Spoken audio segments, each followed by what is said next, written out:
100 years. That's worth celebrating. This Sunday is our 100th anniversary celebration and Generosity Sunday. We're exploring Haggai chapter 2 and resurrection faith that asks, how do we serve the next 100 years? Want to walk through history first? Join us Saturday at 10 a.m. for a history hike. We'll start right here in the parking lot and visit the places and stories that helped shape our church and community.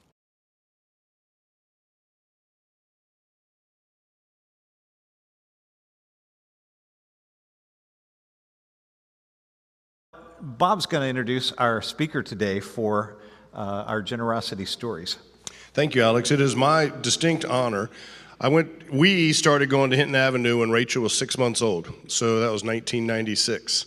And I was fortunate enough to know this lady who I believe already is a saint. She ended up being secretary at Hinton Avenue.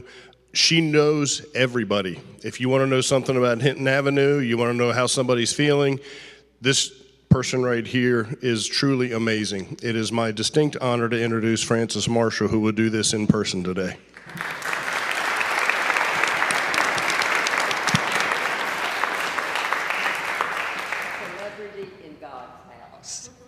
When Rex and Barbara came and asked me about maybe being a speaker one of the Sundays leading up to Generosity Sunday, without thinking, I quickly said yes. And then I said, God, but what am I going to speak about?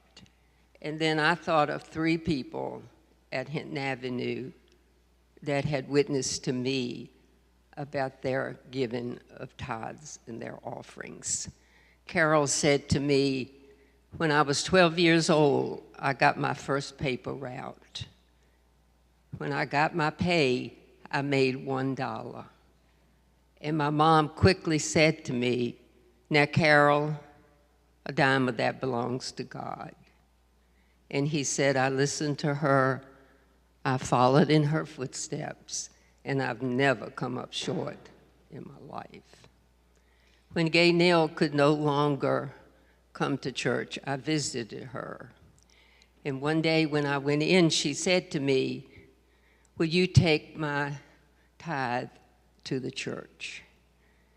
And she started sharing with me when she started tithing. She and Howard were a young couple with twin girls, and they seemed like every month they had trouble paying all their needs with the income that they had coming in. At that time, Hinton Avenue Church was having a tithing campaign where they were asking their people to try tithing for 13 weeks. And she said, Howard said, Gaynell, maybe we should try tithing. And she said, we did. And not all at once, but slowly, it seemed like everything came together better for us. Gaynell lived to be in her 90s, and I really believe that as long as she was taking care of her finances, the first check she wrote every month was to say thank you to the God she loved, to be used at the church she loved. Other times I'd go by and she'd ask me, what are other needs at the church? She would mention the United Methodist Women, the Benevolence Fund, the youth, or the food bank. And she would tell me to go to her bedroom and get her 10th box. It was a little brown box, and it had a little gold plate 10th on it. She'd open it, and she would give me some offerings, and she'd say, sometimes she'd designate them, but sometimes she would just tell me to put them where I thought best used.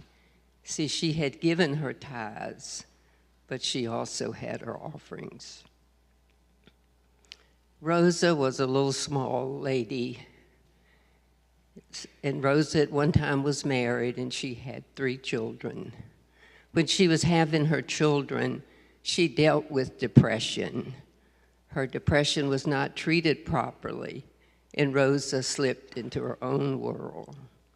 Rosa lived below the church and was a member of Hinton Avenue Church. Rosa was a person who would never take anything that she didn't need. Friends in her Sunday school class would bring her things. Sometimes she'd take them with her. Sometimes she would leave them in a chair. At that time, I'd started helping Sadie in the church office, and someone donated a coat. And Sadie says, "Francis, I think that coat would fit Rosa." So she contacted Rosa, and Rosa came to the church, and Rosa looked at the coat, and she said, "Sadie, I have a coat. Give that coat to somebody who does not have a coat." But Rosa always wanted her giving envelopes. She put 25 cents in each week. The Finance Committee asked me to send out a letter showing the financial state of the church and asking them to increase their giving if they could. When I got to Rosa's label, address label, I thought to myself, she's probably doing all she can do, and if I send it and she reads it, she may not even comprehend what we're asking of her. But I mailed it. She received it. She read it. The next Sunday, she added 2 cents to her offering.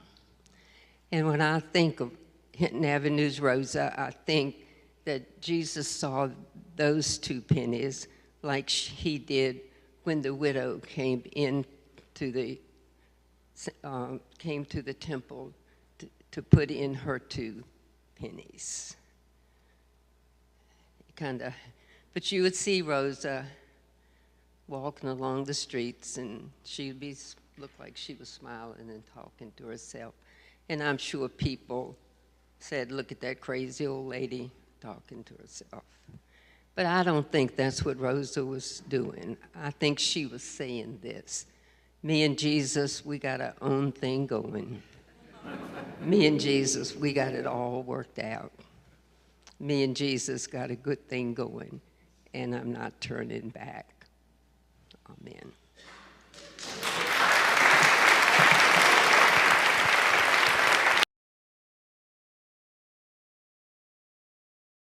Hi, my name is Jim Berlin, and also known as Kathy Berlin's husband. And Kathy and I came to First Church in August of 1983, and we were 2 months from the arrival of our first child, and so we wanted to find a church that was active and had good children's programs and was interested in learning and serving. And so we came to First Church and quickly got ushered into a Sunday school class called Discovery 3 that was led by Carol Scott. Carol was a missionary in India along with her husband Roland for about 30 or 40 years. And she saw her mission at that stage of her life as she said, introducing our generation to the Bible. So it was a great class, and we found we were just surrounded by folks who were really supportive and encouraging. And from there, there's a guy named Obi Roach in that class, and he wanted to get a men's group together. And we started that, Obi and Skip Mullaney and just a handful of guys, and it grew over the years. And today, we're still meeting right here at Wegmans on Tuesday mornings. The other thing we were interested in was service, and we started with Backyard Mission, which was a local thing. We went around and helped people in the community, and there was a woman who had a overgrown yard, and she was concerned because kids were cutting through her yard and sometimes doing things they shouldn't be doing in her yard. And so we went out there and cleaned that place up, and the last thing we had to do was limb up a pine tree. And so I got my pruning saw out of my car, and Lindsay Kidd looked at me and said, "What is that?" I said, "It's a pruning saw. We got to take these limbs off." And she reaches into her truck, pulls out her chainsaw, and very quickly limbs up that tree. And then she looks at me and she says, "That's a pruning saw." I said, if you ever have a chance to serve with Lindsay and Charles Kidd, it's a great experience. From there, we went to starting Loaves and Fishes. We literally operated out of a closet at Jackson Bias School in the beginning. And so none of us in those days would have dreamed that Loaves and Fishes would be where it is today, with a large facility and serving just under 3,000 families a month, and food that they really need as they make decisions between buying food and paying rent and medical care and whatever else they have going on in their lives. So, and then we started the mission trips to ASP and Haiti. And I think the most valuable thing about those trips to me was, first of all, just the fellowship of serving with your Christian friends, but also it was a chance for us to see that how people live who aren't blessed to be in an affluent community like this. And especially for the kids at ASP, the kids got to spend time with the families that we served, and they heard their stories, and it really kind of helps you understand how people live around the world. From there, I would just say that we've been very grateful to be part of this church. It's a place where people worship, where we learn, where we serve. And, there's really, I can't think of any institutions that do the things the church does. And so we've been blessed. We've been financially blessed as well. And we give because we're called to give. We give because we know that money is doing good things for people, and we just feel grateful for the position we are and the chance to be able to use our time and our talents and our money to help folks in the community and around the world. So it's wonderful to be in a church with so many active, friendly people.